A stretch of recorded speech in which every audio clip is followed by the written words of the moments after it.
नमस्कार व्यूअर्स, मैं हूं अमीश देवगन और आप देख रहे हैं सीएनबीसी आवाज पे टक्कर। और टक्कर में बात होगी आज यूपी बीजेपी की और साथ ही साथ महाराष्ट्र में जो महाविकास अघाड़ी के बीच में मामला चल रहा है उसकी।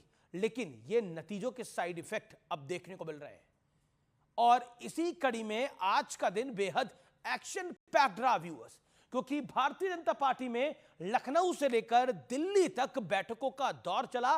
तो अखिलेश यादव ने इस मौके को भुनाते हुए बीजेपी पर जबरदस्त निशाना साधा, लेकिन यूपी के डिप्टी सीएम केशव प्रसाद मौर्य ने उन पर जोरदार पलटवार कर दिया। इस सियासी वार पलटवार के बीच सूत्रों के जरिए एक बहुत बड़ी खबर आई। उत्तर प्रदेश बीजेपी के अध्यक्ष भूपेंद्र चौधरी ने पार्टी की सेंट्रल लीडरशिप के सामने उत्तर प्रदेश में जो नतीजे आए उसकी नैतिक जिम्मेदारी ली। लेकिन मुद्दा अकेले यूपी का नहीं है। दिल्ली में कांग्रेस आम आदमी पार्टी को झूठी पार्टी बता रही है, तो महाराष्ट्र में उद्धव गुट और कांग्रेस विधानसभा चुनाव को लेकर सीटों की संख्या पर अपने अपने दावे ठोक रहा है। सीएनबीसी आवाज के टक्कर के वेडनेसडे एडिशन में आज इन्हीं तमाम मुद्दों पर होगी सबसे बड़ी चर्चा। 2024 ने बदला राज्यों का गणित, सियासत का गणित। स्वागत है आपका सीएनबीसी आवाज पर।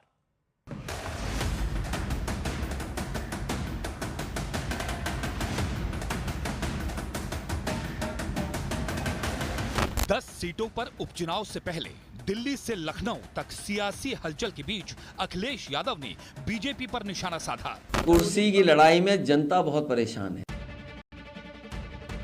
इस बयान पर बीजेपी की तरफ से खुद केशव प्रसाद मौर्य ने अखिलेश यादव पर जोरदार पलटवार करते हुए कहा, सपा बहादुर श्री अखिलेश यादव जी भाजपा की देश और प्रदेश दोनों जगह मजबूत संगठन और सरकार है। सपा का पीडीए धोखा है। यूपी में सपा के गुंडाराज की वापसी असंभव है। हालांकि दिल्ली में जेपी नड्डा से मुलाकात के बाद केशव प्रसाद मौर्य ने संगठन सरकार से बड़ा है वाली बात फिर दोहराई। उन्होंने बात सही कही, 19 करोड़ के कार्यकर्ता है और संगठन को ही लेके संगठन से ही सरकार बनती है।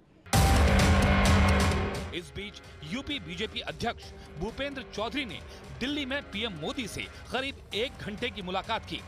तो उधर यूपी में 10 की 10 विधानसभा सीटों पर उपचुनाव में जीत के लिए सीएम योगी ने स्पेशल 30 वाली टीम तैयार कर ली।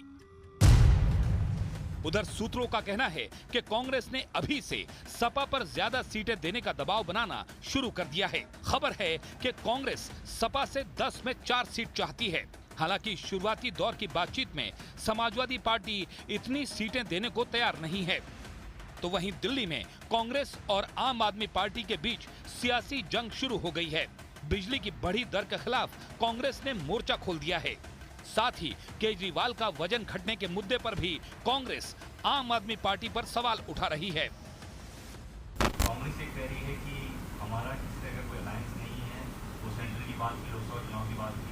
अब आने वाली स्थिति में आप कैसे देखते हैं? दिल्ली में चुनाव भी होने हैं और देखिए, इसके ऊपर अभी कोई आधिकारिक डिसीजन नहीं हुआ है। एक बार सीएम साहब इसके ऊपर फैसला लेंगे तो जो भी फैसला होगा वो हम आपको बताएंगे इसके बारे में। झूठ बोलना उनकी आदत में है। तो 2012-13 से वो झूठ बोल रहे थे, चाहे वो करप्शन के चार्ज हों, चाहे किस तरीके से वो दिल्ली का प्रशासन करेंगे, चाहे और सब पर उंगलियां लगाना हो।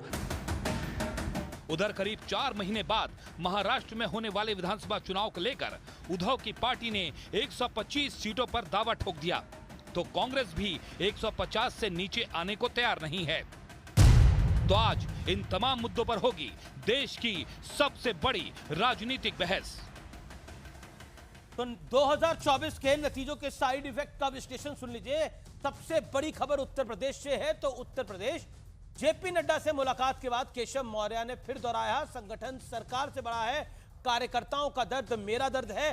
संगठन से बड़ा कोई नहीं है। 10 विधानसभा सीटों पर उपचुनाव के लिए सीएम योगी की स्पेशल 30 वाली टीम तैयार है। इसके अलावा उत्तर प्रदेश से एक और बड़ी खबर है। समाजवादी पार्टी पर दबाव बनाने में जुटी है कांग्रेस। 10 में से 4 सीटों पर दावा ठोका गया है। बढ़ता हूं मैं आगे। दिल्ली कांग्रेस बोली आम आदमी पार्टी का झूठ बोलना उनकी पुरानी आदत है। महाराष्ट्र में उद्धव की पार्टी ने 125 सीटों पर दावा ठोका, तो कांग्रेस 150 से नीचे आने को तैयार नहीं है। लेकिन बड़ा प्रश्न क्या है? बड़ा प्रश्न यह है, क्या लोकसभा के नतीजों ने सियासत का पूरा समीकरण बदल दिया है? आज इस बड़े प्रश्न के साथ मैं इस चर्चा में चलूंगा। मेरे साथ बात करने के लिए दो धुरंधर पत्रकार हैं, शांतनु गुप्ता और सतीश के सिंह। साथ ही मेरे साथ आज जुड़ रहे हैं सुनील यादव, अरुण राजभर और आनंद दुबे। साथ ही डॉक्टर सुधांशु त्रिवेदी भारतीय जनता पार्टी के प्रवक्ता रहेंगे। आप तमाम लोगों का स्वागत है इस कार्यक्रम के अंदर। अरुण राजभर, सवाल आप ही से कर लेते हैं, ये क्या कुछ चल रहा है उत्तर प्रदेश में? क्योंकि एक गाना है अमिताभ बच्चन का, मेरे अंगने में तुम्हारा क्या काम है, तो ऐसा लग रहा है कि अंगना भारतीय जनता पार्टी का है, लेकिन सपा, कांग्रेस, शिवसेना सब कह रहे हैं ये क्या हो रहा है आपके अंगने में?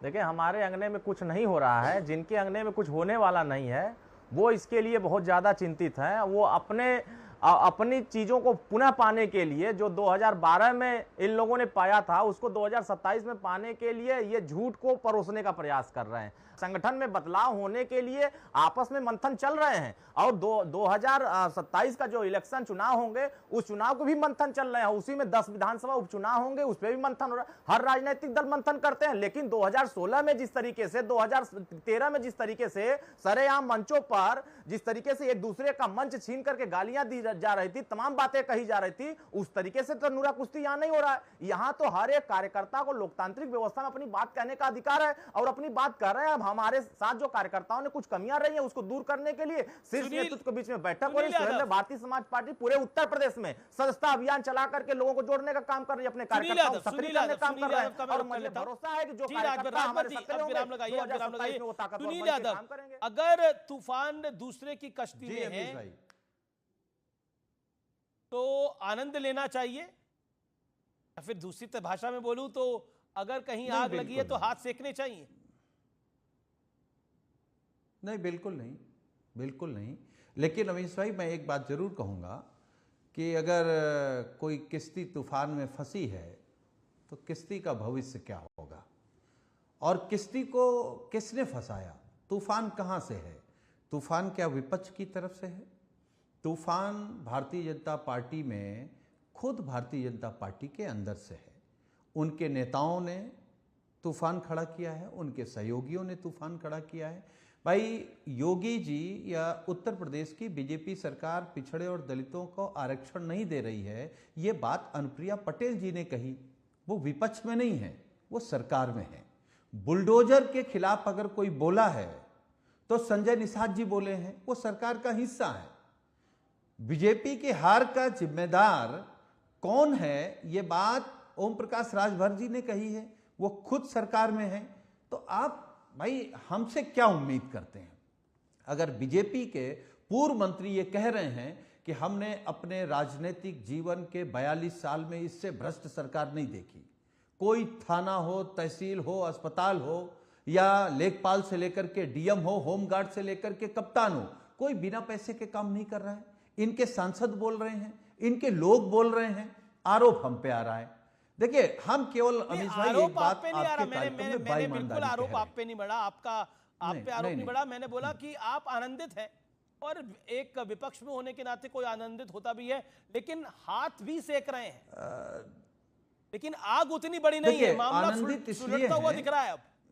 नहीं नहीं नहीं नहीं नहीं नहीं, आग अभी ज्वालामुखी बनती हुई दिखेगी आपको। अच्छा, ये सुलझती हुई नहीं दिख रही है, ये अभी ज्वालामुखी बनेगी। और इसमें कौन कौन उड़ेगा? कुछ दिल्ली के उड़ेंगे, कुछ उत्तर प्रदेश के उड़ेंगे। ये ज्वालामुखी किसी को छोड़ने वाली नहीं है और ये ज्वालामुखी किसी संगठन की वजह से नहीं है। ये उत्तर प्रदेश में झगड़ा पैसे का है, बंटवारे का है, भ्रष्टाचार का है, झूठ का है, बेईमानी का है, इसलिए नहीं निपट रहा है। तो आप इन लोगों से पूछिए तो आपका अनुभव क्या कहता है? आपने तो ऐसे झगड़े बड़े देखे हैं, तो आपका अनुभव क्या कहता है? आप क्या सलाह देना चाहते हैं सुनील यादव? देखिए, ऐसे झगड़े आपने इससे बड़े देखे हैं, मतलब इसमें आपका एक्सपीरियंस ज्यादा है। तो सुधांशु त्रिवेदी को एडवाइस क्या करना चाहते हैं? देखिए, तो पहली एडवाइस ले लूं आपकी। अमीश भाई, आपके मित्र है सुधांशु जी। अमीश भाई, मैं केवल एक बात कहूंगा, हमारे साथी हैं, बड़े विद्वान साथी हैं, जो मैं कह रहा हूं उस बात को वो नहीं कह पाएंगे जी, कि कोई भी झगड़ा आपको सिर्फ नुकसान पहुंचाता है। वो झगड़ा नुकसान पहुंचाता है। इनका ईगो का झगड़ा है, भ्रष्टाचार का झगड़ा है, कुर्सी का झगड़ा है और पिछड़े और अगड़े का झगड़ा है। देखिए, अगर पीडीए को कोई न्याय दिला सकता है तो समाजवादी पार्टी माननीय अखिलेश यादव जी। ठीक है, ठीक है। और आज केशव प्रसाद मौर्य जी ने क्या कहा, नहीं मैं अपनी बात कह लूं, केशव प्रसाद मौर्य जी ने क्या ट्वीट किया कि समाजवादी पार्टी का पीडीए नकली है और इनके पास कौन सा पीडीए है। हम फिर आपके कार्यक्रम में कह रहे हैं अमीश भाई दोबारा कि इसी पीडीए ने उत्तर प्रदेश में 2024 में बीजेपी को हाफ किया है, 2027 में यही पीडीए समाजवादी पार्टी का बीजेपी को साफ करेगा। ओके, मैं सुधांशु त्रिवेदी का रुख करता हूं। सुधांशु त्रिवेदी, बहुत सारी खबरें आ रही हैं, सूत्र भी बहुत एक्टिव हैं, लेकिन असल में है क्या? देखिए, मुझे तो ये समझ में नहीं आ रहा है कौन सी खबरें और कौन सा बातों के ऊपर प्रतिक्रिया हो रही है। अगर केशव प्रसाद मौर्य जी कह रहे हैं कि संगठन सरकार से ऊपर है तो ये तो सच है। जनसंघ के जमाने से लेकर 73 साल तक के आज के इतिहास में कभी उदाहरण बताइए जब भारतीय जनता पार्टी में प्रधानमंत्री और राष्ट्रीय अध्यक्ष एक ही व्यक्ति रहा हो, नेता प्रतिपक्ष या राष्ट्रीय अध्यक्ष एक ही व्यक्ति रहा हो, मुख्यमंत्री या प्रदेश अध्यक्ष एक व्यक्ति रहा हो। और इनकी पार्टियों में ये केवल मनमोहन सिंह जी का दौर छोड़ दें तो नरसिम्हा राव के टाइम में पूरा अध्यक्ष एक ही पार्टी का, अध्यक्ष भी वही, पीएम भी वही, इनके यहां राष्ट्रीय अध्यक्ष भी वही, सीएम भी वही, और राजीव गांधी जी के टाइम में यही, इंदिरा जी के टाइम में यही, और नेहरू जी के टाइम में यही।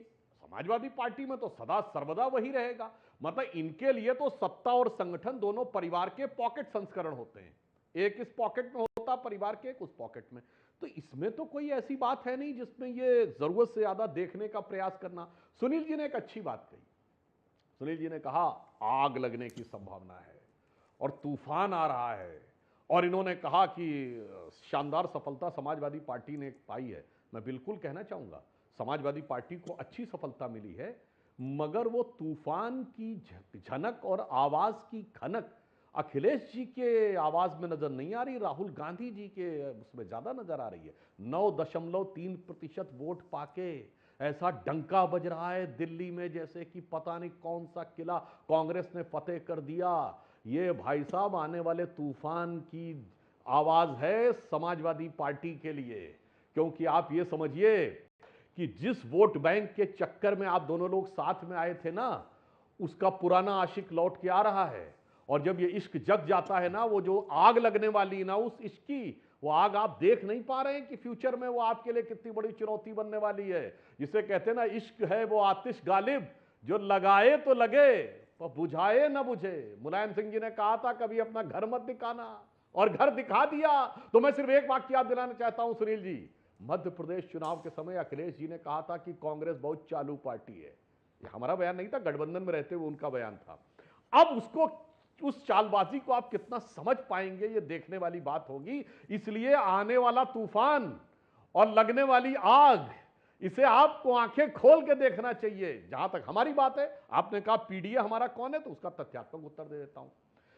केवल उत्तर भारत में, उत्तर प्रदेश, बिहार और मध्य प्रदेश में पिछले 25-30 वर्षों में हमने जितने सीएम और डिप्टी सीएम बनाए, यूपी में कल्याण सिंह जी और डिप्टी सीएम केशव मौर्य जी, बिहार में स्वर्गीय सुशील मोदी जी, उसके बाद तारकेश्वर जी, रेणुका जी और अभी सम्राट चौधरी जी, और मध्य प्रदेश में 4, उमा भारती, बाबूलाल गौड़, शिवराज सिंह चौहान और मोहन यादव।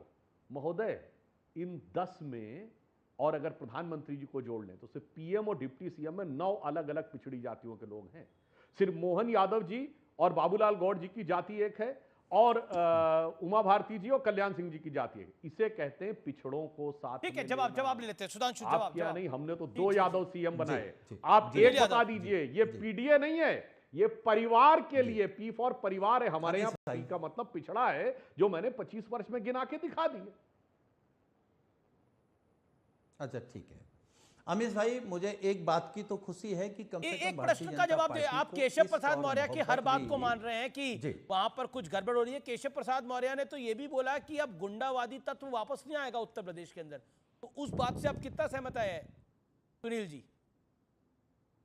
देखिए, वो तो केशव प्रसाद मौर्य जी से भारतीय जनता पार्टी बुलवाती है। वो बेचारे क्या बोलेंगे, 22 में अपना चुनाव हार गए, अपने क्षेत्र के आसपास की सारी लोकसभा हार गए, उनका कोई अस्तित्व तो नहीं है। वो तो झगड़ा क्योंकि अमित शाह और योगी जी का है, तो झगड़े के बीच में मैसेंजर हैं वो, बाकी उनका कोई नहीं है। अच्छा, पीडीए की बात आ रही, हम ये कह रहे हैं कि माननीय अखिलेश यादव जी ने पीडीए के फार्मूले से उत्तर प्रदेश की कितने समाज के लोगों को देश की सबसे बड़ी पार्लियामेंट में ले आए। कुर्मी सबसे ज्यादा आ गया, यादव आ गया, निषाद आ गया, पासी आ गया, गौतम आ गया, कोयरी आ गया, मुस्लिम आ गया, छत्री आ गया, ब्राह्मण आ गया, राय आ गया, जाट आ गया, वैश्य आ गया, मतलब सबको। हमको आप जातिवादी कहते हैं, ब्राह्मण के हमारा जीत के नहीं आया क्या? छत्री हमारा जीत के नहीं आया क्या पीडीए के नारे से?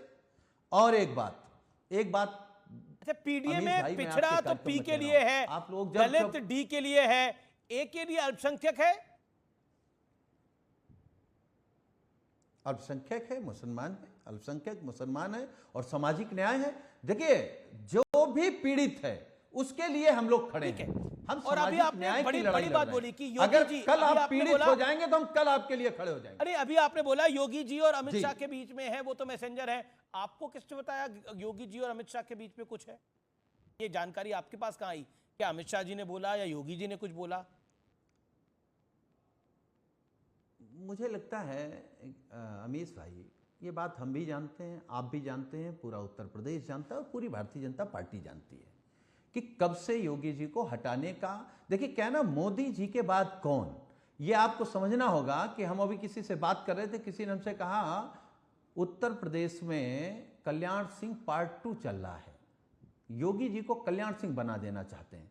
और मैं सुधांशु जी से एक बात कहूंगा, ये बहुत पिछड़ों के नाम गिना रहे थे, आपने कल्याण सिंह जी को बनाया और उसके बाद उनका हश्र क्या किया? आपने उमा भारती जी को बनाया, उसके बाद उनका हश्र क्या किया? आप पिछड़े और दलितों को मजबूरी में बनाते हैं और फिर उनको सड़क पे ले आते हैं। ओके, सुधांशु त्रिवेदी जवाब, सुधांशु त्रिवेदी जवाब। और आज मैं अपनी पूरी बात कह लूं, पूरी बात कह लूं। लंबा हो रहा है, आपने बोला सुधांशु जी 40 सेकंड जवाब। मैं केवल एक बात कह रहा हूं। हाँ ठीक है, अच्छा बोलिए, मैं कह लूं। बोल लीजिए, बोलिए सुनील जी। जी देखिए अमीश जी, आप लोग जब चुनाव से पहले डिबेट कर रहे थे, जब हम लोग कह रहे थे हम लोग लोकतंत्र बचा रहे हैं, तो आप लोग कह रहे कहां खतरे में?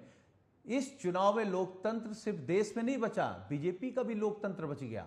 इससे पहले बीजेपी में कोई भी किसी सरकार के खिलाफ, नेता के खिलाफ नहीं बोल पाता था, यही बीजेपी तानाशाह थी। और लोकतंत्र की ताकत यह है अमीश भाई कि हम लोगों ने माननीय प्रधानमंत्री जी को सबसे ताकतवर प्रधानमंत्री देखा, और आज वही माननीय प्रधानमंत्री जी सबसे बेबस और सबसे कमजोर प्रधानमंत्री के रूप में भी यह देश देख रहा है। ओके, सुधांशु त्रिवेदी, बीजेपी का ऑरा कम हो गया है, बीजेपी का नंबर कम हो गया है, इसीलिए ये सब कुछ हो रहा है। विपक्ष एक नैरेटिव तैयार कर रहा है और वो नैरेटिव को पब्लिक में भी स्प्रेड कर रहा है। इन्होंने कहा कि प्रधानमंत्री जी को सबसे कमजोर प्रधानमंत्री होते हुए देखा। महोदय, थोड़ा सा आंख खोल के देख लिया होता कि रूस का सर्वोच्च नागरिक सम्मान पाने वाले वो पहले भारतीय प्रधानमंत्री बने, और उस प्रधानमंत्री को पुतिन के साथ उनको अपने घर में पुतिन ने ले जाकर दावत दी, और एकमात्र दुनिया के राष्ट्राध्यक्ष हैं जिनको व्हाइट हाउस में भी स्टेट डिनर दिया गया। एकमात्र दुनिया के राष्ट्राध्यक्ष हैं जिसे अमेरिकन कांग्रेस को के ज्वाइंट सेशन को 2 बार संबोधित करने का मौका मिला, और उसी के साथ साथ रूस के साथ भी वैसे ही संबंध। एकमात्र भारत ऐसा देश है महोदय जो रशिया जिसको S-400 एंटी मिसाइल सिस्टम दे रहा है, जो रूस ने किसी को नहीं दिया, और हम एकमात्र नाटो के बाहर के देश हैं जिसे अमेरिका प्रीडेटर ड्रोन दे रहा है, जो नाटो के बाहर किसी को नहीं दिया। फिर भी आपको कमजोर और बेबस नजर आते हैं, तो मुझे लगता है नजरें बदलिए तो नजारा बदलता नजर आएगा। अब आपने कहा पिछड़ों की बात, महोदय कल्याण सिंह जी को हमने नेता बनाया था तो कोई ये पिछड़ा वाला विषय और मंडल आने के बाद नहीं बनाया था। कल्याण सिंह उत्तर प्रदेश भारतीय जनता पार्टी के अध्यक्ष 1984 में बने थे। उमा भारती जी खजुराहो से हमारी सांसद 1989 में बनी थी। विनय कटियार जी 1988 में बने थे। हमने नैसर्गिक रूप से उस नेतृत्व को उठाया, और ट्रीटमेंट तो आप लोगों ने खराब किया कल्याण सिंह जी के साथ। मुझे याद है वो प्रेस कॉन्फ्रेंस जब कल्याण सिंह जी वापस आए भारतीय जनता पार्टी में, उनसे पूछा गया कि आप तो भाजपा से बहुत नाराज होकर गए थे, आप वापस क्यों आ गए? तो कल्याण सिंह जी ने सूरदास का क्या एक प्रसिद्ध कविता की एक लाइन है, वो उन्होंने कोट की थी, कोई जाके चेक कर ले, मैं उस प्रेस कॉन्फ्रेंस में था भाजपा के हेडक्वार्टर में।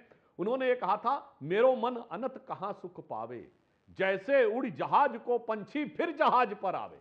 उमा भारती जी को पूरे सम्मान के साथ, और मैं सुनील जी और आगे जोड़ देता हूं, येदियुरप्पा जी ने भी हमारे यहां पार्टी छोड़ी थी, पर हमारे यहां जिस जिस ने पार्टी छोड़ी उसे एहसास हुआ कि जो मान सम्मान स्वाभिमान भारतीय जनता पार्टी के अंदर पिछड़े वर्ग के नेताओं को मिलता है वो दूसरी जगह नहीं मिलता है। इसलिए सब सम्मान आए भारतीय जनता पार्टी में वापस। आपके यहां की स्थिति थोड़ी भिन्न है, और मैं कह रहा हूं बाकी तो छोड़ दीजिए, अभी आगे का नजारा देखिए। मुलायम सिंह जी ने राजीव गांधी की कांग्रेस से वो वोट बैंक छीना था। अब ऐसा ना हो राजीव गांधी जी का बेटा मुलायम सिंह जी के बेटे के उस वोट बैंक पर घात लगा के बैठा हो। पेशबंदी इसकी करिए बजाय हमारे पर नजरबंदी रखने के। जी, शांतनु गुप्ता और सतीश के सिंह, निश्चित तौर पर कोई घटना होती है तो उसका विश्लेषण होता है, लेकिन सरकार, संगठन सरकार से बड़ा है, इसमें बीजेपी कह रही है कि ये तो सामान्य बात है, ये तुम्हारी पूरी पार्टी कहती है इसमें। और ये भी औपचारिक रूप से कि न केशव मौर्य ने योगी जी के खिलाफ बोला है, न योगी जी ने केशव मौर्य के खिलाफ बोला है। ये बात भी स्पष्ट है। अमीश भाई, पिछले 7 साल में 2017 से 70 बार ये खबर उठ चुकी है कम से कम अलग अलग चैनलों में, और बहुत सारे 8 PM 4 PM type YouTube channel इसी पे उनका चूल्हा चल रहा है। आपको 2021 में तो ऐसी हद हो गई, 5 जून को योगी आदित्यनाथ का बर्थडे होता है, उस बर्थडे पे नरेंद्र मोदी ने ट्वीट नहीं करा, मतलब गर्लफ्रेंड बॉयफ्रेंड का ट्वीट नहीं करा, इसलिए योगी आदित्यनाथ को हटाने वाला। सूचक देख रहे हैं, स्तर देख रहे हैं। दूसरा है, भाजपा के पेज पे नरेंद्र मोदी का फोटो नहीं है। अब वो पिछले 6 साल से नहीं था क्योंकि इतने सारे मुख्यमंत्री उप मुख्यमंत्री हैं, उनका पेज नहीं था। ऐसे ऐसे तर्कों से चैनल चले, डिबेटें चली बहुत सारी। योगी आदित्यनाथ हर महीने हट रहे हैं। देखिए, योगी आदित्यनाथ के काम पे इनके पास कोई टिप्पणी नहीं। कैसे बताएं कि हम लोग दूसरी इकोनॉमी हो गए, कैसे बताएं कि जो गुंडा राज होता था, जिन पे पिक्चरें बनती थी, अतीक अहमद जो विधानसभा सांसदों में होते थे वो अब जेलों में है, ये कैसे बताएं? तो क्या है, आपस में लड़ाई लगाओ, आपस में लड़ाई लगाओ। देखिए, भाजपा में स्पेस होती है। नरेंद्र मोदी भी 2014 में अपने आप को एक्सर्ट करके पहुंचे, हाल ही में नहीं मिली भाजपा में सीट, तो भाजपा में स्पेस है। अब सुनील यादव कभी कह सकते हैं, मुख्यमंत्री का पद भी सोच सकते हैं, वो राष्ट्रीय अध्यक्ष उत्तर प्रदेश के अध्यक्ष बनते नहीं बनते, इनकी सीलिंग है, ग्रास सीलिंग। भाई आप मंत्री बन जाएंगे बस सपा में, आप विधायक बन जाएंगे, तो भाजपा में स्पेस है, वो स्पेस मिलेगी और उस पर बहुत सारी चटपटी खबरें बनती रहेंगी। अगर योगी आदित्यनाथ को छोटा करना होता, नरेंद्र मोदी के बाद सबसे ज्यादा रैली 2024 में किसने करी? संबित पात्रा की सीट थोड़ी खराब होती है, उसमें योगी आदित्यनाथ को भेजा जाता है। ऐसा एक आप मुझे विधायक सांसद तमिलनाडु से कर्नाटका देके बता दीजिए जो ये ना कहे नरेंद्र मोदी के बाद अगर मुझे कोई प्रचारक चाहिए तो योगी आदित्यनाथ चाहिए। योगी आदित्यनाथ नरेंद्र मोदी के बाद ऐसे मुख्यमंत्री हैं जिनकी खबर न्यूयॉर्क टाइम्स में चढ़ती है। न्यूयॉर्क में जब 26 जनवरी की परेड चलती है उसमें बाबा का बुलडोजर चलता है। इतने बड़े कद के व्यक्ति हैं, मतलब भाजपा को अपने पैर पे कुल्हाड़ी क्यों मारेगी? इतने योगी आदित्यनाथ एक एस्टैब्लिश्ड लीडर है और उनको हटा के उन पे करके केवल कोई हटाने की तो कोई प्रश्न नहीं है। मेरी जानकारी में तो ऐसा नहीं है, किसी की जानकारी में तो मुझे नहीं पता, लेकिन फिलहाल ऐसा नहीं हो रहा। सतीश के सिंह, सतीश जी देखिए, अभी मैंने शुभांशु जी को भी सुना और अभी हमारे बगल में जो बैठे हुए शांतनु जी उनकी भी बात सुनी जी, है ना।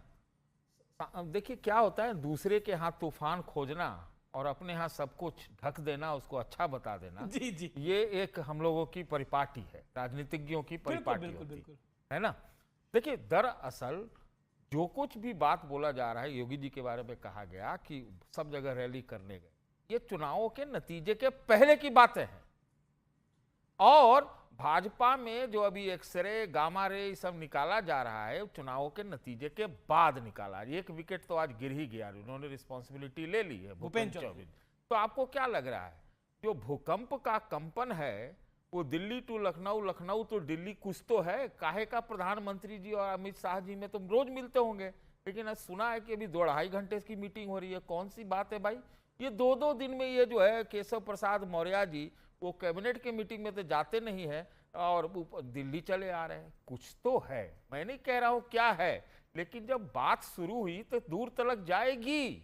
इसमें हम नहीं कह रहे कि योगी जी हटाए जा रहे हैं, लेकिन शुरुआत जो है इस तरह के संगठन सरकार का डिबेट हो गया, सार्वजनिक मंच पे हो गया। ये आपने भाजपा में कल्पना की थी, नए वाली भाजपा में। हालांकि आप जवाब सभी तो सवाल देखिए ना कि कई तरह के भाजपा में सवाल हो रहे हैं कि अभी गडकरी जी कुछ बोल दे रहे हैं, क्या बोला वो आप जान लीजिए क्या बोल रहे हैं। वो जो है कहीं और खबरें छपने जा रही है 5 जन ऑर्गेनाइजर टाइप में, कोई कुछ बोल रहा है, कोई कुछ बोल रहा है। तो कुछ ना कुछ मतलब क्या कहते हैं कि वो एक आफ्टर इफेक्ट चुनाव का है। इसका मतलब सुन लीजिए 2 बात, इसका मतलब ये भी है कि ये हर जगह की बात होगी। अब महाराष्ट्र में सब कुछ ठीक है क्या? सुधांशु जी की ही बता दें। फिर क्या आप कह रहे हैं, लग रहा है कि कई और ऐसे प्रदेश है जहां ठीक है क्या? उत्तराखंड का ठीक है क्या? वहां भी 2 हारे हैं अभी, तो वहां ठीक है। आप कहेंगे विश्लेषण होकर हम करेक्टिव मेजर लेते हैं, लेना चाहिए। जो सुधांशु जी ने एक बात कही उस पर मैंने गौर किया, वो थोड़ा लड़ाई लगाने का प्रयास कर रहे हैं, लेकिन हाँ एकदम सही है कि कांग्रेस और जो बाकी जो सहयोगी दल हैं वो एक दूसरे को खत्म करके आगे बढ़े हैं, ये बात सच है। और उनका एक ही वोट बैंक पे लड़ाई है।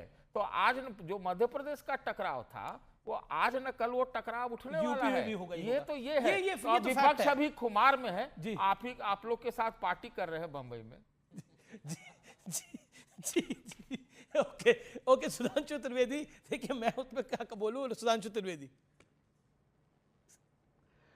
सतीश जी की बात का मैं दोनों पक्ष पे उत्तर देता हूं। सतीश जी, आप वरिष्ठ पत्रकार हैं, आपको यह ध्यान होगा हम लोग हर चुनाव के बाद बैठक होती पीएम के साथ, जीतने के बाद भी और आशाजनक परिणाम ना आए उसके बाद भी। और आपको बता रहे बात निकलकर कितनी दूर तक जाती। मैं उदाहरण दे रहा हूं, 2014 का हम चुनाव जीते, उस समय शुरू में 3 महीना राजनाथ जी राष्ट्रीय अध्यक्ष थे। उन्होंने मुझे खुद बताया था कि प्रधानमंत्री से चुनाव जस्ट जीतने के बाद 282 सीटें आई थी, अकेली भाजपा की 300 से ऊपर एनडीए था, कोई होता तो जश्न और खुशी की बात होती। उन्होंने आके हमको बताया कि मोदी जी कितने गजब है और कितनी दूर की दृष्टि रखते हैं कि 2014 की जीत के बाद 19 में कहां सीटें बढ़ सकती हैं। तो बंगाल, उड़ीसा, दक्षिण भारत, असम, उसके बारे में विस्तृत चर्चा हुई और इतनी दूर तक गई कि 2024 आते आते अपने दम पे हमने उड़ीसा में सरकार बना ली महोदय। और ये लोग कैसा नैरेटिव बनाते हैं कि अभी 13 में से चुनाव हुए। ये फैक्ट है कि बीजेपी इस तरह का होमवर्क करती है। उत्तराखंड में आप जीते, वहां पर भी आपने करी। लेकिन पॉइंट ये है जो सतीश सिंह कह रहे थे कि ये जो कंपन है इसका कुछ तो है इफेक्ट। ये तो भूकंप की कंपन है। इसके कई एपी सेंटर हैं और कई लोग बुलडोजर एक साथ लेके निकल गए हैं। अच्छा, कई एपी सेंटर है, कई लोग बुलडोजर। आपने तो उत्तराखंड की भी बात कर दी। मैं बताना चाहता हूं, वहां पर क्या कनेक्शन है? उत्तराखंड का क्या कनेक्शन आपने जोड़ दिया? अरे 2 हार हो गई जी। और बात कहा जाता है कि योगी जी, धामी जी सब एक ही तरह के साथी लोग हैं, भाजपा की नहीं है कि नहीं? अरे वरिष्ठ पत्रकार है, दोनों ही। अरे एक मिनट सुनिए ना, 1984 में तो पूरा भारत ही नहीं था भाजपा। फिर तो ऐसे विश्लेषण ले जाएंगे 1957 पे ले जाएंगे। हार होती है, जीत होती है। धामी जी और योगी जी का कनेक्शन है।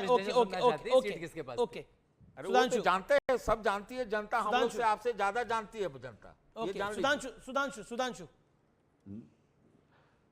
देखिए मैं बताना चाहता हूं, ये जो नजरिया है ना कंपन देखने का, ये दूसरे दलों के देखने का नजरिया है, क्योंकि वहां पर वो सत्ता आधारित दल हैं, इसलिए एक चुनाव का परिणाम गड़बड़ाता है तो उनकी पार्टियां बिखर जाती है। जितने वरिष्ठ लोग बैठे हैं, मुझे आजादी के बाद एक 20 साल बता दीजिए कांग्रेस में कोई डिवीजन ना हुआ हो। एक 20 साल बताइए। मुझे तो याद है, मैंने अटल जी की भाषण की वो मुझे पंक्ति याद है, उन्होंने कहा कांग्रेस में तो इससे डिवीजन हुए, Congress O, Congress R, Congress S, Congress U, Congress I, Congress U, Congress मैं, कांग्रेस तू, कांग्रेस आई, कांग्रेस गई। जनता दल में तो कहा ही क्या जाए, समाजवादी पार्टी जनता दल का हिस्सा थी। बहुत बड़ी खबर आ रही है, प्रधानमंत्री नरेंद्र मोदी कल बीजेपी दफ्तर जाएंगे। बहुत बड़ी खबर, कल शाम प्रधानमंत्री नरेंद्र मोदी बीजेपी दफ्तर जाएंगे और प्रधानमंत्री नरेंद्र मोदी बीजेपी के पुराने वर्कर्स के साथ कल मुलाकात करेंगे। इसमें जो सूत्र बता रहे हैं बीजेपी के, वो कह रहे हैं कि कुछ क्लर्क्स, पीएन और ऐसे वर्कर भी शामिल होंगे जो बहुत पुराने हैं। पुराने कार्यकर्ताओं के साथ प्रधानमंत्री मोदी खुद संवाद करेंगे। कल प्रधानमंत्री मोदी शाम बीजेपी दफ्तर में बैठेंगे और कई कार्यकर्ताओं के साथ मीटिंग करेंगे। यह बहुत बड़ी खबर है। अपने आप में देश के प्रधानमंत्री नरेंद्र मोदी कल पार्टी ऑफिस जा रहे हैं।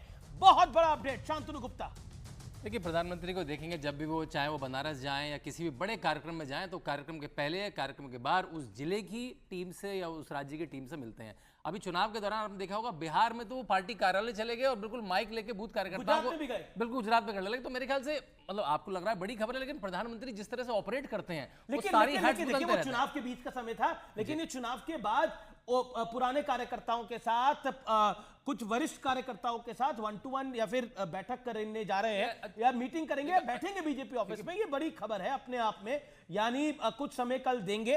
और निश्चित तौर पर मैं इस पर रिएक्शन सतीश जी, देखिए बीजेपी में अमूमन ये इस तरह की घटनाक्रम होते हैं। हम कई बार देखते हैं कि मोहन यादव सीएम है या फिर भूपेंद्र पटेल हैं गुजरात में, जब सीएम होते थे मोदी गुजरात के, तब भी वो बीजेपी कार्यकर्ताओं के साथ मुलाकात करने के लिए बीजेपी ऑफिस जाते थे। देखिए भारत का मूलतः मोदी जी संगठन के आदमी रहे जी, जी। शुरुआत में, तो वो एक रहता, वो प्रधानमंत्री कार्यालय के लोग से भी मिले, यहाँ भी आके मिलेंगे, लेकिन जो हमको लगता है थोड़ा लेट कर रहे हैं जाने में। हो सकता है रूस चले गए होंगे या संसद का सेशन था, वो सरकार की वो सब कर रहे हैं जाने में, मतलब थोड़ा लेट। मैं जैसे अमूमन क्या होता है कि चुनाव के ठीक बाद एक धन्यवाद ज्ञापन, वो तो गए थे, उसके लिए तो गए थे। नहीं वो गए थे, वो हमको मालूम है, लेकिन मिलने वाली बात नहीं होती जी, ना। जी, भाषण दे गए, ओके। चुनाव का रिजल्ट आया था, सुधांशु उसको मैं कह रहा हूं कि थोड़ा सा आनंद, ये असामान्य है, असामान्य। आनंद दुबे मुस्कुरा रहे हैं और काफी सोच विचार में है। आनंद दुबे, टेंशन में तो नहीं है? कांग्रेस ने 150 सीटें क्लेम कर ली हैं महाराष्ट्र के अंदर। उद्धव जी ने बोला 125, तो कांग्रेस बोला हम 150 पे लड़ेंगे। सबकी अपनी अपनी परेशानी है आनंद भाई। मुझे लगा आज मैं श्रोता हूं, मुझे लगा नहीं, माफ करिए और वक्ताओं को सुन रहा हूं। आपने मुझे मौका दिया। वर्तमान भारतीय जनता पार्टी की स्थिति पर एक मशहूर गाना याद आ रहा है कि जो बोएगा वही पाएगा, तेरा किया आगे आएगा, सुख दुख है क्या फल कर्मों का, जैसी करनी वैसी भरनी।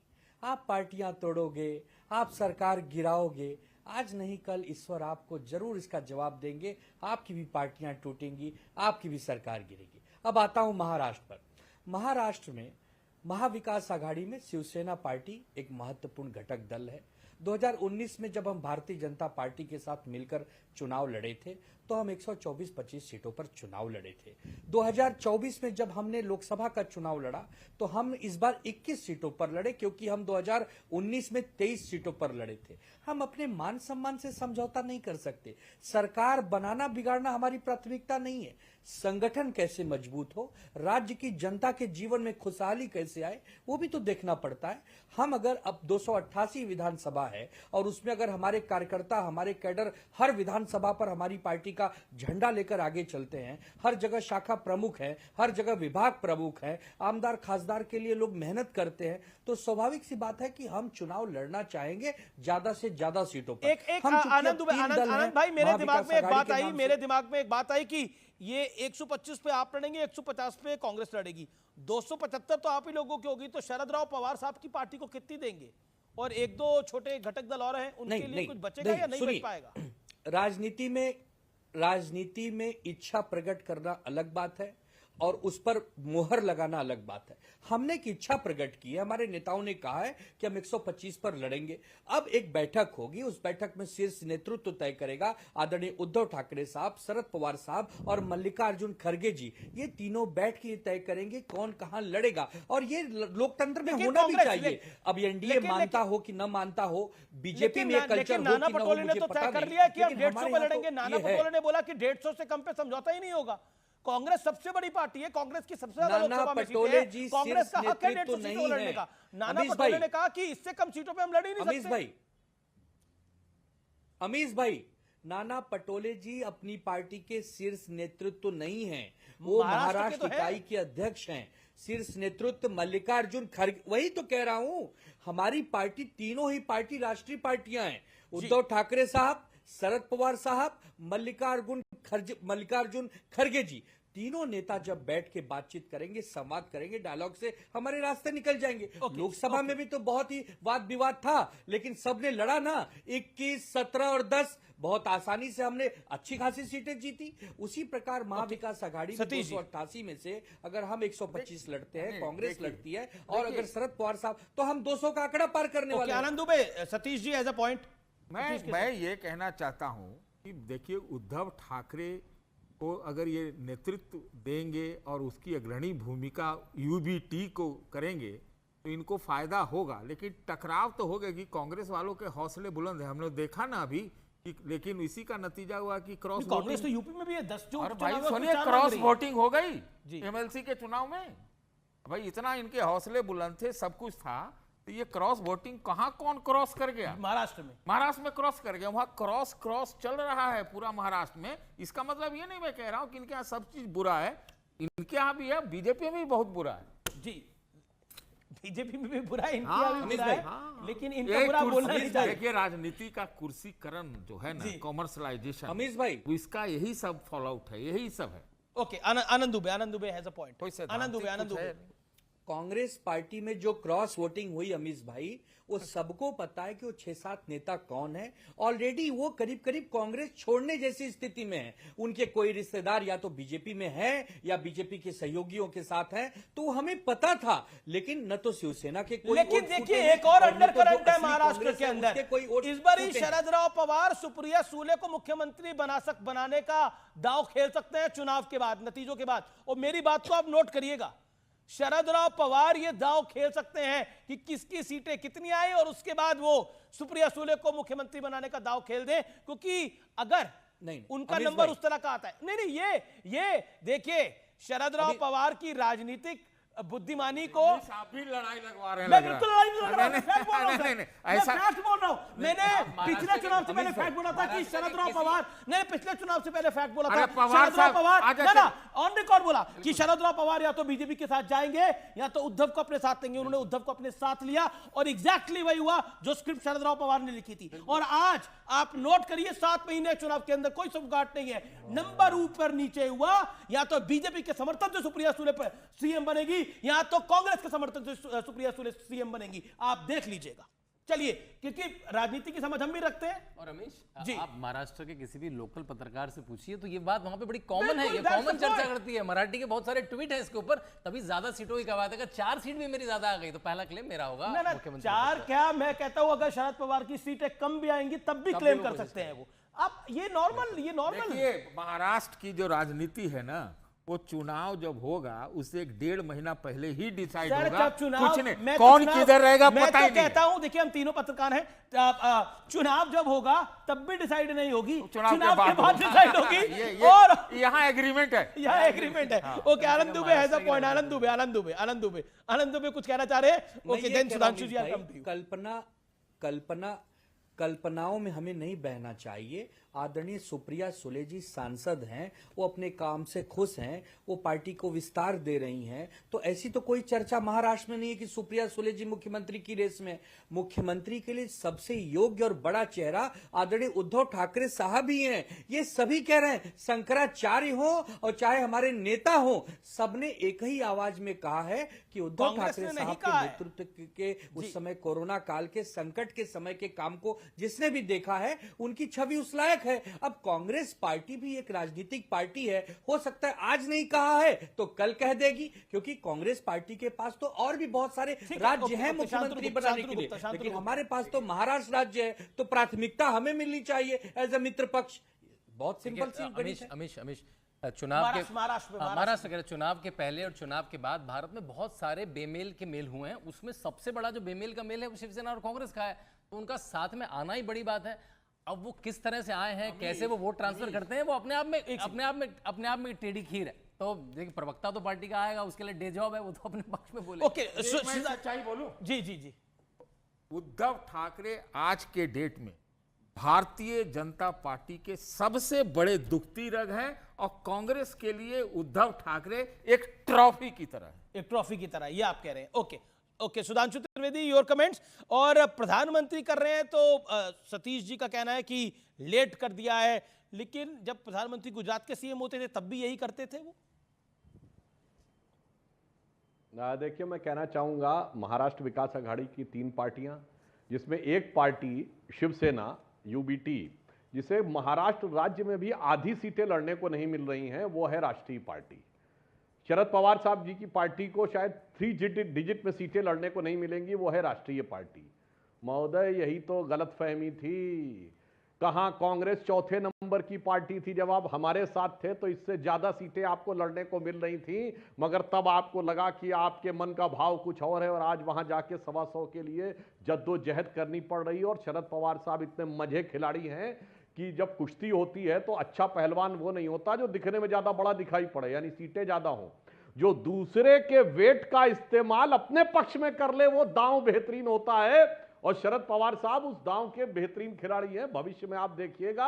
मैं कहना चाहूंगा आनंद दुबे भाई को कि बहुत कठिन है डगर पनघट की, कैसे लाऊं भर के मैं जमुना से मटकी। अभी आप देखिएगा, आपने चौथे नंबर की पार्टी को नंबर 1 की पार्टी बना दिया है कांग्रेस को। अब वो नंबर 1 की पार्टी बन गए तो आप लोगों से तो बहुत बड़ी राष्ट्रीय पार्टी है। असली राष्ट्रीय पार्टी तो अब सिर्फ हम है, मगर आपसे तो बहुत बड़ी राष्ट्रीय पार्टी है और उनका नेता भी बड़ा हो गया है दिल्ली में। अमीश भाई, आनंद जी बोलिए। अमीश भाई, अगर हम राष्ट्रीय पार्टी नहीं है तो एकनाथ शिंदे जी की कथित शिवसेना जो है वो और अजित दादा पवार की कथित राष्ट्रवादी है वो क्या राष्ट्रीय पार्टी है? जिस पार्टी में 48 में से 4 सीट केवल आपने दिया हो और दूसरे को केवल 15 दिया हो, उसमें तो महाविकास आघाड़ी में हम 21 सीट लड़े हैं ना। तो समझ में आता है कि आपके दिल में कितनी करुणा और कितनी उदारता है सहयोगियों के लिए। इसके लिए आप कोई बयानबाजी न करें, न तो सहयोगियों पर करें और न तो राष्ट्रीय पार्टी पर करें। हम वही राष्ट्रीय पार्टी है, वही बाला साहब ठाकरे जी की पार्टी है जो किसी समय महाराष्ट्र में आपके बड़े भाई हुआ करते थे, लेकिन आपने छल से बल से हमें धोखा देकर पूरे देश में आप फैल गए, पूरे देश में आप चले गए और हमें केवल महाराष्ट्र तक सीमित कर दिया। ये उस समय हुआ था, नहीं तो आज आपसे बड़ी पार्टी हम होते। हम 1966 में बने हैं, आप 1980 में बने हैं, लेकिन आपने बहुत ही चालाकी से हमारा उपयोग किया, हमारे कंधे पर बंदूक रख के चलाई। सुधांशु, इसके लिए आप प्लीज कृपया करके ये ज्ञान हमें न दीजिए। काश एक बहुत बड़ा मैं कहना चाहता हूं, काश ये पार्टी होती। सुधांशु जी 30 सेकंड। मैं बस एक आनंद जी, काश आपकी पार्टी में रत्ती भर भी वो अंश होता जो बाला साहब ठाकरे जी का था, जिन्होंने क्या बोला था वो वीडियो अवेलेबल है कि उद्धव जी और राज ठाकरे जी दोनों बैठे थे। उन्होंने कहा मैं चाहूं तो दोनों में से किसी को भी मंत्री बना सकता हूं, मगर ठाकरे परिवार का कोई व्यक्ति सत्ता में नहीं रहेगा। और उनकी यह धमक थी कि मनोहर जोशी जी जब पहले मुख्यमंत्री बने 1995 में, उनसे प्रेस कॉन्फ्रेंस में पूछा गया कि आप पे आरोप है कि आप रिमोट से चलते हैं, तो मनोहर जोशी जी ने कहा था हां मैं बाला साहब ठाकरे जी के रिमोट से चलता हूं। यह था उनका मान सम्मान। कहां उद्धव जी आके ऐसी सरकार में बैठ गए जो 2-2 रिमोट से चलते थे। एक रिमोट पवार साहब के हाथ में था, एक रिमोट गांधी परिवार के हाथ में था। तो काश आपके अंदर मान सम्मान वो अमीश भाई, एक सेकंड, काश उसके साथ होते तो आज ये हालात कुछ और होती। अमीश भाई, काश आप उनके साथ होते जिन्होंने बाला साहब ठाकरे जी के लिए क्या क्या शब्दों का प्रयोग नहीं किया। श्री कृष्णा कमीशन की रिपोर्ट आप भूल गए, आप क्या क्या चीजें नहीं भूल गए, और आप उनके साथ जाके खड़े हो गए जिन्होंने अफजल को हालात का मारा कहा, जिन्होंने इशरत जहां को बेटी का, जिन्होंने हाफिज को साहब का, जाकिर को शांति का, आनंद दुबे 10 सेकंड, 10 सेकंड आनंद दुबे को 10 सेकंड। काश सुधांशु भैया पंडित अटल बिहारी वाजपेयी जी की विचारधारा का 1% भी आज की भाजपा में होता, तब उस सरकारों को गिराते नहीं। जिस पंडित अटल बिहारी वाजपेयी साहब ने सदन में कहा कि मैं चिमटे से भी ऐसी सरकारों को नहीं छूऊंगा जो अनैतिक हैं, जो भ्रष्टाचार से बनती है, काश वो 1% अंश भी आज के भाजपा में होता तो भाजपा की दुर्गति नहीं होती, पूरे देश में छिछवा लेदर नहीं होता। इस समय की बहुत बड़ी खबर आ रही है, उत्तर प्रदेश से आ रही है, लेकिन राजनीति से हटके ये खबर है। कांवड़ यात्रा पर बहुत बड़ी खबर है। मुजफ्फरनगर के एसएसपी का एक बहुत बड़ा आदेश आया है, जिसको लेकर सियासत हो रही है। दुकानों पर मालिक का नाम लिखना होगा जिससे कांवड़ यात्री पहचान सके ये किसकी दुकानें हैं। कर्मचारियों का भी नाम लिखना होगा। इस पे महुआ मोइत्रा, असउद्दीन ओवैसी, होटल ढाबों पर भी नाम लिखा होना आवश्यक होगा, जरूरी होगा। इस पे महुआ मोइत्रा, असउद्दीन ओवैसी, तमाम लोग कह रहे हैं कि ये धार्मिक एंगल है इसके पीछे। मैं सीधा रुख करता हूं सुधांशु त्रिवेदी का और सुनील यादव का। सुनील यादव, क्या ये इसके पीछे राजनीतिक तुष्टीकरण की बात है? देखिए, मुझे नहीं लगता है इस पर कोई समझाने की जरूरत है। जो बात आप समझ रहे हैं, हम समझ रहे हैं, वही है। मैं तो केवल एक बात कहूंगा, जैसे मैं सुधांशु जी को सुन रहा था, वो कह रहे उत्तर प्रदेश पे कुछ नहीं हो रहा है। आप भी उस बात को दोहरा रहे हैं कि शायद उत्तर प्रदेश पे कुछ नहीं हो रहा है। देखिए, इनके राष्ट्रीय अध्यक्ष जी लखनऊ आते हैं, फिर केशव मौर्य यहाँ आ जाते हैं, भूपेंद्र चौधरी आ जाते हैं, वो नड्डा जी से मिलते हैं, फिर अमित शाह जी से मिलते हैं, फिर अमित शाह जी प्रधानमंत्री जी से मिलते हैं। उसके बावजूद भी ये कहा जा रहा है कि कुछ नहीं हो रहा है। अगर कुछ नहीं हो रहा तो मुझे इस पर कुछ नहीं कहना। एक दूसरी बात, लेकिन इस आदेश पर क्या कहना है? मुजफ्फरनगर के एसएसपी के आदेश पर आपको क्या कहना है? मैं आ रहा हूं उसमें, मैं आ रहा हूं। जी 30 सेकंड। आप एसएसपी पे पढ़े, यहां सरकार बदलने जा रही है, तो सवाल तो ये है कि आपको भी उत्तर प्रदेश में क्या हो रहा है ये महसूस नहीं हो रही। मैं आपको बता रहा हूं कि अगर आपको लग रहा है कि उत्तर प्रदेश में सब कुछ ठीक है, मैंने कहा कि ये लड़ाई योगी जी की और अमित शाह जी की है। आप कह रहे हैं कि कहां से आप पता करके आए। मैं आपसे अनुरोध करूंगा, आप बड़े पत्रकार हैं, हमारे बड़े भाई जैसे हैं, एसी वाले अपनी स्टूडियो से निकलिए, उत्तर प्रदेश में आइए। उत्तर प्रदेश में बच्चे बच्चे को मालूम है कि अमित शाह और योगी जी का क्या झगड़ा है। सुधांशु त्रिवेदी का जवाब। एक बात और कह दूं। जी अब जवाब दे देते ना। 2 सेकंड की आपने बोला कि एसएसपी के 2 सेकंड, फिर आपके नेता बयान क्यों दे रहे हैं? एसएसपी के बयान पर देखिए मुस्लिम दुकानदारों से भेदभाव हो रहा है। नहीं, आपके नेता इंडिया अलायंस के क्यों बयान दे रहे हैं? मैं 2 सेकंड में आ रहा हूं। हाँ बोलिए। अरे मैं 2 सेकंड में आ रहा हूं। देखिए सुधांशु जी से मैंने कहा कि हम लोगों ने एक ताकतवर प्रधानमंत्री देखा, एक कमजोर। हमने 14 में और 19 में वही आदरणीय नरेंद्र मोदी जी को ताकतवर देखा, और आज उन्हीं आदरणीय नरेंद्र मोदी जी को बेबस और कमजोर देख रहे हैं। इन्होंने उसको घुमा दिया। ये कह रहे हैं कि जब देश के किसी भी, दुनिया के किसी भी देश में प्रधानमंत्री जी जाते हैं तो उनका स्वागत होता है। देखिए सुधांशु भाई और रमेश भाई, जब माननीय प्रधानमंत्री जी अपनी देश की सीमा से किसी भी देश में जाएंगे तो जितना सुधांशु जी के लिए प्रधानमंत्री हैं उतने ही प्रधानमंत्री जवाब सुधांशु त्रिवेदी जवाब। बाहर उनका मान सम्मान हो, ये हमारा गौरव है। ये रंग भेद है, ये बीजेपी की सरकार गलत कर रही है, इंडिया अलायंस के नेता कह रहे हैं। जवाब।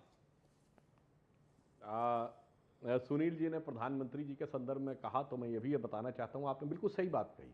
जब देश के बाहर प्रधानमंत्री जाता है तो पूरे देश का प्रतिनिधित्व करता है। तो डॉक्टर मनमोहन सिंह जाते थे तो आपको ध्यान होगा कि कितना मान सम्मान होता था डावोस में, G7 की मीटिंग में, और किस ढंग से डील किया जाता था वहां। तो और मजेदार बात होती थी सुनील जी, आपको ध्यान नहीं है कि विदेश का कोई राष्ट्राध्यक्ष आता था तो सोनिया जी पहले उससे मिलती थी, सोनिया जी से हाथ मिलाता था, मनमोहन सिंह जी पीछे खड़े रहते थे। पुतिन के साथ, बांग्लादेश की शेख हसीना जी के साथ, मतलब दर्जनों वीडियो अवेलेबल है, जाके आप देख लीजिएगा। तो सबको पता है कि कौन। और वो जब वो चाइना में गए थे करार साइन करने, तो मनमोहन सिंह जी का तो कहीं वहां नामो निशानी नहीं था, केवल सोनिया गांधी जी और राहुल गांधी जी खड़े हुए थे। और वो जिस सरकार में मुलायम सिंह जी रक्षा मंत्री रहे थे, देवगौड़ा जी की सरकार और गुजराल जी की सरकार में, तो बहुत शक्तिशाली प्रधानमंत्रियों की सरकार थी ना। वो बाहर जाते थे। समय समाप्त हो गया है, लेकिन अब वक्त एक अंतराल का है। लेकिन टक्कर में एक ब्रेक के बाद चर्चा को आगे बढ़ाएंगे।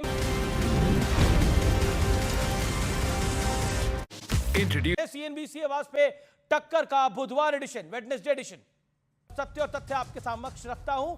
और आज का सबसे बड़ा तथ्य यह है कि भविष्य में शायद भारत की सबसे बड़ी समस्या ना जनसंख्या होगी, ना ही रोजगार, बल्कि भारत की सबसे बड़ी समस्या होगी डेमोग्राफिक चेंज, यानी डेमोग्राफी में हो रहा बदलाव। यह दावा मैं नहीं कर रहा व्यूअर्स, ये दावा कर रहे हैं असम के मुख्यमंत्री हेमंत बिस्वा शर्मा। उन्होंने दावा किया है कि असम में 1952 तक मुसलमानों की आबादी 12% थी, जो अब बढ़कर 40% पहुंच गई है। असम के सीएम ने यह भी दावा किया है कि असम में कई जिले ऐसे हैं जिनमें पूरी तरह से डेमोग्राफिक बदलाव हो चुका है। हेमंत बिस्वा शर्मा ने यह भी कहा है कि सबसे पहले वो सुनिए बाइट। मेरा असम में मुस्लिम पॉपुलेशन 40% हो चुका है। 1951 में 12%। हम जिला की जिला खो चुका है। ध्यान देने वाली बात यह है कि इस डेमोग्राफिक बदलाव के पीछे जनसंख्या में इजाफा इकलौती वजह नहीं है। इसकी बड़ी वजह है अवैध घुसपैठ, जिसे वर्षों से सियासी कवर फायर यानी पॉलिटिकल संरक्षण मिलता रहा है। असम के मुख्यमंत्री हेमंत बिस्वा शर्मा ने इससे पहले 2022 में भी यही दावा किया था। असम में बांग्लादेशी मुसलमानों की वजह से कम 9 जिलों में डेमोग्राफिक बदलाव आ गया है, और इन जिलों में हिंदू अब कम है, यानी अल्पसंख्यक हो गए हैं। एक अनुमान के मुताबिक भारत बांग्लादेश बॉर्डर से जुड़े राज्यों में तेजी से डेमोग्राफिक चेंज हो रहा है। भारत, नेपाल, बांग्लादेश बॉर्डर से जुड़े इलाकों में मुस्लिमों की आबादी बीते 10 साल में 32% तक बढ़ी है। असम, बंगाल, झारखंड, बिहार और उत्तर प्रदेश के बॉर्डर इलाकों में यह बदलाव हो रहे हैं। आपको याद होगा बीते साल बिहार में पीएफआई का एक मॉड्यूल पकड़ा गया था और उनके ठिकानों से जो दस्तावेज मिले थे उनसे पता चला था कि पीएफआई का 2047 तक भारत को मुस्लिम राष्ट्र बनाने का प्लान है। इतना ही नहीं, इसे अंजाम देने के लिए 4 स्टेज का रोड मैप भी तैयार किया गया था। यह सब जानकारी इस समय उपलब्ध है, लेकिन भारत के लिए सबसे बड़ा चैलेंज भविष्य के लिए ना रोजगार है, ना जनसंख्या है, ना अर्थव्यवस्था है। सबसे बड़ा चैलेंज है डेमोग्राफिक चेंज। इस पर अगर नहीं जागे तो काफी दिक्कतें भारत को हो सकती हैं आने वाले समय के अंदर। तो फिलहाल टक्कर के आज के एडिशन में इतना ही। सीएनबीसी आवाज के टक्कर के आज के एडिशन को फिलहाल यही समाप्त करते हैं। सतीश जी, शांतनु जी, आप हमारे मंच पर आए, आपने अपनी बात को रखा, आपका बहुत बहुत धन्यवाद। तो फिलहाल सीएनबीसी आवाज के टक्कर के आज के एडिशन में इतना ही। नमस्कार, गुड नाइट।